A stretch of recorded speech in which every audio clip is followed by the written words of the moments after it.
বাংলাদেশি দাবি করে এবার গুজরাটে ভাঙা হচ্ছে পশ্চিমবঙ্গের মুসলিমদের ঘরবাড়ি। বাংলাদেশ পুনর্গঠন নিয়ে আল জাজিরার তথ্যচিত্র, ডক্টর ইউনূসের নেতৃত্বের প্রশংসা।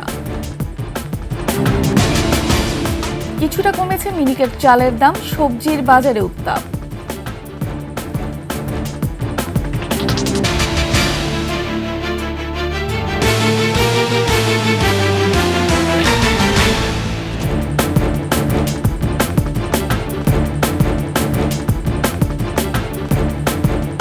শুনছিলেন সংবাদ শিরোনাম। আমন্ত্রণ 21 দুপুরের সংবাদের সাথে আছি আমি ফারহানা লোপা। দর্শক, 21 টেলিভিশনের সংবাদ একসাথে সরাসরি দেখতে পাবেন আমাদের ফেসবুক পেজ www.facebook.com/2124 অনলাইনে। এছাড়া সাবস্ক্রাইব করতে পারেন www.youtube.com/21TV চ্যানেলে।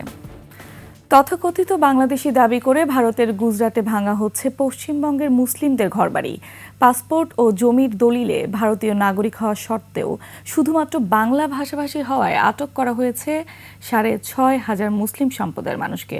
বিস্তারিত নাইম আহমেদের ডেস্ক রিপোর্ট। গুজরাটের সুরাত ও আহমেদাবাদে অবৈধ বাংলাদেশি উচ্ছেদের নামে ভারতের সংখ্যালঘু বাংলাভাষী মুসলিমদের গ্রেফতার ও বাড়িঘর উচ্ছেদ করছে গুজরাট পুলিশ। এমন তথ্য উঠে এসেছে বিবিসি বাংলার প্রতিবেদনে। ভারত নিয়ন্ত্রিত কাশ্মীরে সন্ত্রাসী হামলার পর নিরাপত্তা ব্যর্থতা ঢাকতে বাঙালি মুসলিমদের লক্ষ্য করে গুজরাটে অভিযান পরিচালনা শুরু করে 6,500 সংখ্যালঘু মুসলিমকে গ্রেফতার করে পুলিশ। তাদের বাংলাদেশি বলা হলেও ঘটনাটি অসত্য বলে গণমাধ্যমে উঠে এসেছে। অনেক ক্ষেত্রে দেখা গেছে যাদের আধার কার্ড নেই তাদের বাংলাদেশি বলে সম্বোধন করে গ্রেফতার সহ নির্যাতন চালাচ্ছে গুজরাট পুলিশ। পাসপোর্ট ও জমির দলিলে পশ্চিমবঙ্গের নাগরিক হওয়া সত্ত্বেও মুসলিম হওয়ায় তাদের গ্রেফতার করে প্রশাসন।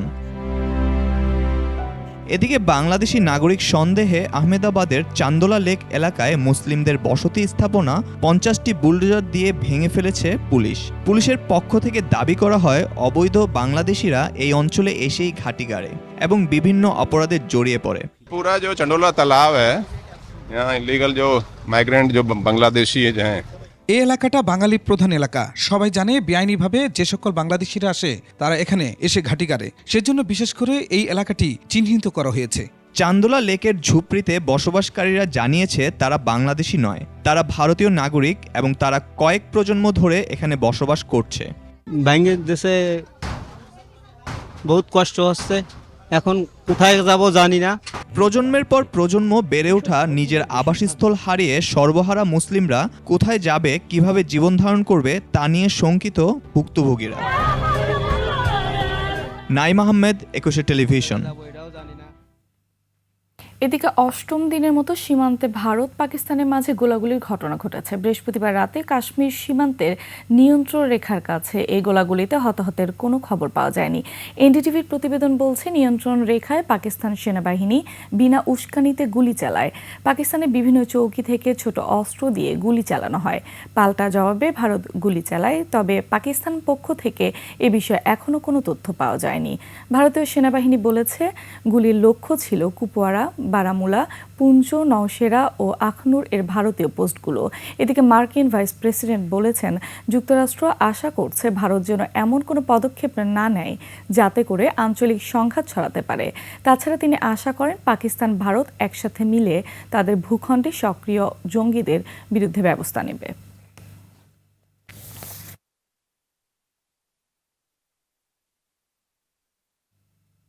হাসিনার পতনের পর বাংলাদেশ পুনর্গঠন ও গণতান্ত্রিক উত্তরণে অন্তর্বর্তী সরকারের ভূমিকা নিয়ে তথ্যচিত্র প্রকাশ করেছে কাতার ভিত্তিক সংবাদ মাধ্যম আল জাজিরা।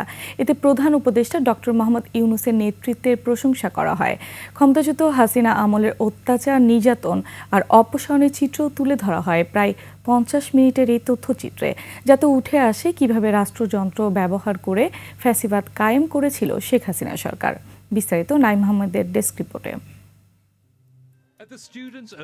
বাংলাদেশ পুনর্গঠন ও গণতন্ত্র ফিরিয়ে আনতে ডক্টর মোহাম্মদ ইউনূসের ভূমিকার ভূয়সী প্রশংসা উঠে এসেছে আল জাজিরা তথ্যচিত্রে। এছাড়াও দেশ গঠনে প্রশাসনের সংস্কার সহ বিচার ব্যবস্থা পুনর্গঠনে অন্তর্বর্তী সরকারের সাফল্যের কথা তুলে ধরা হয়েছে।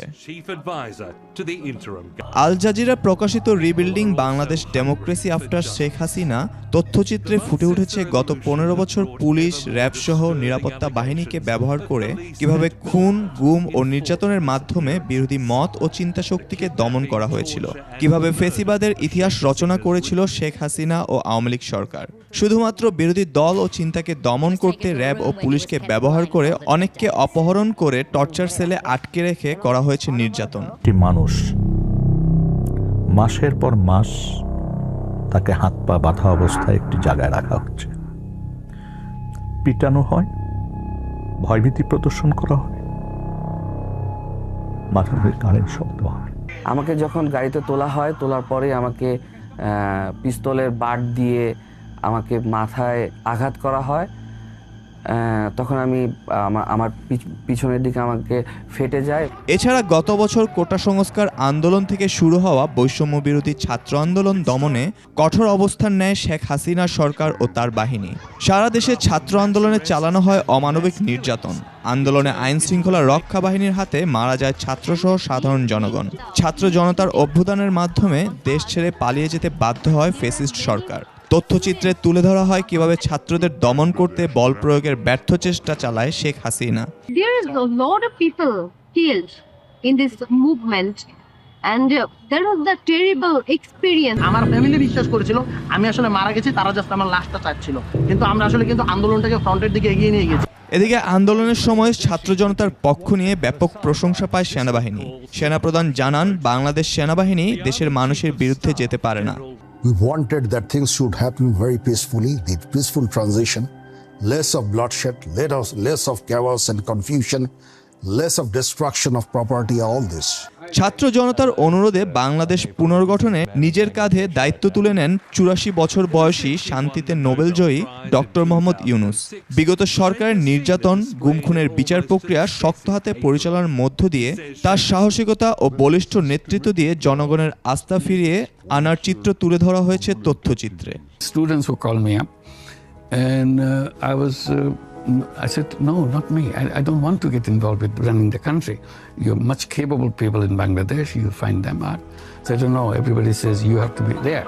ভারতের অনুশাসন থেকে বের হয়ে চোখে চোখ রেখে ভারতের সাথে সংঘাতে না জড়িয়ে শক্ত কূটনৈতিক অবস্থান প্রকাশ করে আলোচনার জন্ম দেন এই নোবেল বিজয়ী। তার নেতৃত্বে সংস্কারের মাধ্যমে নতুন করে বাংলাদেশ গড়ার চিত্র ফুটে উঠেছে এই আন্তর্জাতিক গণমাধ্যমের তথ্যচিত্রে। নাইম আহমেদ, 21 টেলিভিশন। রমজানে এবার সবজির দাম কম ছিল, কিন্তু রোজা শেষ হওয়ার পর থেকে সবজির দাম বেড়েই চলছে। সপ্তাহের ব্যবধানে সব ধরনের সবজির দাম কেজিতে 10 থেকে 15 টাকা বেড়েছে। মিনিকেট চালের দাম কিছুটা কমেছে। মুদি বাজার স্থিতিশীল আছে, আগের দামই বিক্রি হচ্ছে মাংস। চাষের মাছের দাম ঠিক থাকলেও বেড়েছে নদীর মাছের দাম। রাজধানী কারওয়ান বাজার ঘুরে রিপোর্ট করছেন সোহেল সামি। ক্রেতা বিক্রেতার দর কষাকষি ছাড়া বাজার হয় না। কারওয়ান বাজারেও দেখা গেল একই চিত্র। দোকানির দাবি দাম ঠিক আছে, সেটাই আবার ক্রেতার কাছে বেশি। গত সপ্তাহে বা আরো 15 দিন আগে যে রেট বিক্রি করছি, বর্তমানে একই রেট বর্তমান বাজার চলতেছে। দাম বাড়ছে, দাম বলতেছে যে স্থিতিশীল, কিন্তু দাম বাড়ছে। ডিম, তেল, পেঁয়াজ, রসুন ও মশলার দাম আগের মতো আছে। চালের মধ্যে শুধু চিকন চালের দাম কেজিতে 3 থেকে 5 টাকা কমে হয়েছে 78 থেকে 80 টাকা। মুরগি, গরু, খাসির মাংসের দাম স্থিতিশীল রয়েছে। চাষের মাছের দাম আগের মতো থাকলেও বেড়েছে নদীর মাছের দাম। কাতল মাছ 400 টাকা কেজি, 380 টাকা কেজি, বল মাছ 600 টাকা কেজি, শিং মাছ 500 টাকা কেজি, এই দেশি মাগুর মাছ 800 টাকা কেজি। অন্য অন্য মাছের দাম বাড়ে নাই, কিন্তু একমাত্র নদীর মাছের দামটা বেশি বাড়ছে আর কি। তবে বাজারে সবজির দাম চড়া।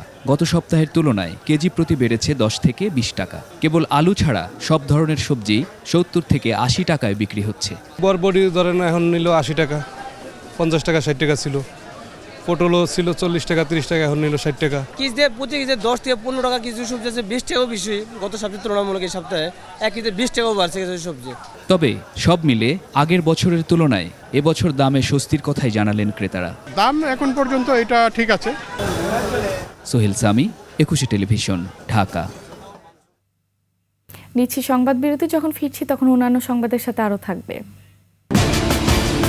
নতুন ব্যাটারি চালিত রিকশা তৈরি করল বুয়েট, গতি সর্বোচ্চ 30 কিলোমিটার। আমন্ত্রণ একুশে সংবাদে। নির্বাচনের খবর নেই, সরকার করিডোর নিয়ে ব্যস্ত বলে অভিযোগ করেছেন বিএনপি চেয়ারপারসনের উপদেষ্টা জয়নুল আবেদিন ফারুক। বলেন, করিডোরের বিষয়ে সিদ্ধান্ত নেবে নির্বাচিত সরকার। জাতীয় প্রেস ক্লাবে বাংলাদেশ জাতীয়তাবাদী গণজাগরণের দলের কেন্দ্রীয় নির্বাহী কমিটির আলোচনা সভায় তিনি বলেন, 8 মাস ধরে অন্তর্বর্তী সরকারকে সহযোগিতা করে আসছিল বিএনপি। সহযোগিতা করার পরেও অন্তর্বর্তী সরকার যদি ফখরুদ্দিন মঈনুদ্দিনের মতো ক্ষমতা দীর্ঘায়িত করার স্বপ্ন দেখে, বিএনপি তা মেনে নেবে না বলে হুঁশিয়ারি দেন ফারুক। গণতন্ত্রের জন্য জনগণ সরকারকে ক্ষমতায় বসিয়েছে, তাই সরকারের উচিত দ্রুত নির্বাচনের আয়োজন করা। বিএনপির বিরুদ্ধে ষড়যন্ত্র করে জনগণের কাছে থেকে বিএনপিকে দূরে রাখা যাবে না বলেও জানান চেয়ারপারসনের এই উপদেষ্টা। বলেছিলাম এই সরকারের কাছে সরকার যত দ্রুত সম্ভব একটি নির্বাচন দিয়ে আমার ভোট আমি দিব, কেন্দ্রে যাব, পছন্দের সই প্রার্থীকে ভোট দিব, কিন্তু সে আশা তো লক্ষণ করা যাচ্ছে না এই সরকারের কাছে। আপনি যদি শক্তভাবে বসে যান ক্ষমতায় মঈন ফখরুদ্দিনের মতো, তাহলে তো আমরা মেনে নেব না। বিএনপি ক্ষমতায় না আসা পর্যন্ত ভাত না খাওয়া পণ করা ঝিনাইদহের নিজামুদ্দিন মণ্ডলের চিকিৎসার দায়িত্ব নিলেন তারেক রহমান। 30 এপ্রিল তাকে ভর্তি করা হয় ঢাকায় বাংলাদেশ মেডিকেল বিশ্ববিদ্যালয়ে। ফরিদপুর প্রতিনিধি এহসান রানার তথ্যচিত্রে ডেস্ক রিপোর্ট। ঝিনাইদহের নিজামুদ্দিন মণ্ডল পণ করেছিলেন বিএনপি ক্ষমতায় না আসা পর্যন্ত ভাত খাবেন না। এরপর থেকে কেটেছে শুকনো খাবার খেয়ে। স্বজনরা জানায় 2014 সালের 30 মে ঝিনাইদহের মহেশপুরে বিএনপির প্রতিষ্ঠাতা শহীদ রাষ্ট্রপতি জিয়াউর রহমানের শাহাদাত বার্ষিকীতে কাঙালি ভোজের আয়োজন করেন নিজাম। কিন্তু আওয়ামী লীগ হামলা চালিয়ে সেই কাঙালি ভোজ পণ্ড করে দেয়, নষ্ট করে দেয় রান্না করা খিচুড়ি। ফ্যাসিস্টদের ন্যাক্কারজনক এই আচরণ মেনে নেননি নিজামুদ্দিন মণ্ডল। প্রতিবাদে ভাত না খাওয়ার পণ করেন তিনি। অনুষ্ঠানটা করতেছিলাম, মানে খিচুড়ি রাঁধতেছিলাম, লাঠি মারি ফুলি দেওয়ার পরে আমার বললাম যে আমি আর এই ভাত খাবো না, আমার 10 দিন ক্ষমতা না আসে তারেক রহমান বাড়ি আসবে। এরপর থেকে ভাত স্পর্শ করেননি নিজাম। দিন কাটিয়েছেন শুধু রুটি কলা খেয়ে। তার ফুসফুসে ক্ষত দেখা দিয়েছে। ঈদুল ফিতরের পর থেকে তার শারীরিক অবস্থার অবনতি হতে শুরু করে। 28 এপ্রিল তাকে ভর্তি করা হয় ফরিদপুর মেডিকেল কলেজ হাসপাতালে। এদিকে এই খবর পেয়ে নিজামুদ্দিন ও তার পরিবারের সাথে যোগাযোগ করেন বিএনপির ভারপ্রাপ্ত চেয়ারম্যান তারেক রহমান। তার নির্দেশে ফরিদপুর মেডিকেলে যান দলের কেন্দ্রীয় প্রতিনিধি দল। জানান, নিজামুদ্দিনের চিকিৎসার সব খরচ বিএনপি বহন করবে। আমাদের যে টিমকে পাঠিয়েছেন সবার সাথে কথা বলে আমরা সিদ্ধান্ত নিয়েছি ওনাকে আমরা ঢাকায় ভালো কোনো হসপিটালে পিজি হসপিটালে আমরা স্থানান্তর করবো। জনাব তারেক রহমান তার চিকিৎসার দায়িত্ব নিয়েছেন। দলের জন্য তার ডেডিকেশন এবং সেই ডেডিকেশনকে আমাদের দলের ভারপ্রাপ্ত চেয়ারম্যান শ্রদ্ধা করে কীভাবে দেখেন সেটি কিন্তু আজকে দৃষ্টান্ত। সেই দৃষ্টান্তকে আমরা সকলেই অনুসরণ করি। চিকিৎসকদের পরামর্শে তাৎক্ষণিকভাবে তাকে ঢাকায় নেওয়ার সিদ্ধান্ত হয়। নিজামুদ্দিন মণ্ডলের বাড়ি ঝিনাইদহের মহেশপুর উপজেলার বাঁশবাড়িয়া গ্রামে। তিনি 3 ছেলের বাবা। মহিমা পলি, ডেস্ক রিপোর্ট, একুশে টেলিভিশন। দেশের মানুষ বিএনপির উপর ভরসা রেখেছে এমন মন্তব্য করেছেন জাতীয়তাবাদী শ্রমিক দলের প্রধান সমন্বয়ক শিমুল বিশ্বাস। শ্রমিক দলের প্রতিষ্ঠাবার্ষিকী উপলক্ষে সকালে নেতাকর্মীদের নিয়ে শহীদ রাষ্ট্রপতি জিয়াউর রহমানের মাজারে শ্রদ্ধাঞ্জলি অর্পণ করেন শিমুল বিশ্বাস। এ সময় তিনি বলেন, দেশ এবং সমাজ গড়ার কারিগর এই শ্রমিকরা, তাদের কঠোর শ্রমের মূল্যায়ন করা প্রয়োজন। একই সাথে নতুন বাংলাদেশ বিনির্মাণের জন্য ঐক্যবদ্ধ হয়ে কাজ করা আহ্বান জানান শ্রমিক দলের এই নেতা। 24-এর রক্তাক্ত এই পরিবর্তনের পর বাংলাদেশের মানুষ নতুন বাংলাদেশ দেখার স্বপ্ন দেখছে। সেই নতুন বাংলাদেশ গঠনের প্রধান কারিগর হবে যারা সম্পদ সৃষ্টি করে, যারা সেবা তৈরি করে, যারা পণ্য তৈরি করে। আজকে অর্থনীতি নেপথ্য কারিগর বাংলাদেশের শ্রমিক শ্রেণীর। নতুন ধরনের ব্যাটারি চালিত রিকশার নকশা তৈরি করেছেন বুয়েটের একদল গবেষক, যা বর্তমান রিকশার তুলনায় নিরাপদ এবং প্রযুক্তি নির্ভর। এতে সড়ক থেকে কমবে নিবন্ধনহীন ব্যাটারি চালিত রিকশা, এমনটাই আশা করছেন যন্ত্রকৌশল বিভাগের গবেষকরা। খালিদ ইবনে মিজানের রিপোর্ট। রিকশার শহর ঢাকা, পরিচয়টা ছাপিয়ে গেছে ব্যাটারি চালিত অটোর দৌরাত্মে। রাজপথ থেকে অলিগলি কোথায় নেই অটোর দাপট, যাদের বেশিরভাগেরই নেই রেজিস্ট্রেশন, চালকও অপ্রশিক্ষিত। এমন পরিস্থিতি বদলাতে এগিয়ে এসেছে বুয়েট। যন্ত্রকৌশল বিভাগের ৬ সদস্যের গবেষক দল তৈরি করেছে নতুন ধরনের এই নিরাপদ রিকশা। বাংলাদেশ জ্বালানি ও বিদ্যুৎ গবেষণা কাউন্সিলের অর্থায়নে দীর্ঘ ২ বছর গবেষণার পর রিকশার এই নতুন মডেল প্রকাশ করা হয়েছে। এটা একটা প্রজেক্টের ইংলিশটা তো আমরা ধরেন ৪ জন শিক্ষক ছিলাম এবং ২ জন ইঞ্জিনিয়ার ছিল, এখানে আমরা কাজ করেছি। আর এছাড়া ধরেন একজন এমএলএসি ছিল, একজন অ্যাকাউন্টেন্ট ছিল। প্রায় ২.৫ বছরের গবেষণা করে এই জিনিসগুলো দেয়া আর কি। নতুন এই রিকশায় থাকছে নানা আধুনিক বৈশিষ্ট্য। আছে লুকিং গ্লাস, ডানে বায়ে মোড় নেওয়ার সময় থাকবে ইন্ডিকেটর, হেডলাইট সহ রয়েছে হাইড্রোলিক ব্রেকও। গতি সর্বোচ্চ ৩০ কিলোমিটার হলেও রিকশাটি হবে অনেক বেশি নিয়ন্ত্রিত। এদের স্পিড লিমিট দিয়েছে আমরা ৩০, সুতরাং তার জন্য রাস্তা কিন্তু নির্ধারিত হতে হবে। আপনার দ্রুতগতি যানবাহন, যেমন বাস, ট্রাক, প্রাইভেট কার যে রাস্তায় চলবে সেই রাস্তায় কিন্তু এই গাড়িগুলো চলাচল করবে না। নতুন মডেলের এই রিকশার গতির সাথে সামঞ্জস্য রেখে সড়কে অনুমোদন দেওয়ার পরামর্শ এই গবেষকের। খালিদ ইবনে মিজান, ২১ টেলিভিশন, ঢাকা। দর্শক, শেষ করছি দুপুরে ২১ সংবাদ। যাবার আগে সংবাদ শিরোনামগুলো আরও একবার। বাংলাদেশি দাবি করে এবার গুজরাটে ভাঙা হচ্ছে পশ্চিমবঙ্গের মুসলিমদের ঘরবাড়ি। বাংলাদেশ পুনর্গঠন নিয়ে আল জাজিরা তথ্যচিত্র, ডক্টর ইউনূসের নেতৃত্বের প্রশংসা। কিছুটা কমেছে মিনিকেট চালের দাম, সবজির বাজারে উত্তাপ।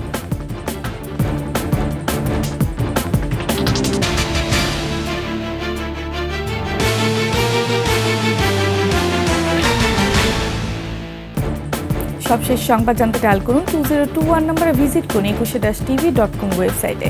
ফেসবুকে ভিজিট করতে পারেন www.facebook.com/2124 অনলাইনে। এছাড়া সাবস্ক্রাইব করতে পারেন www.youtube.com/21tv চ্যানেলে।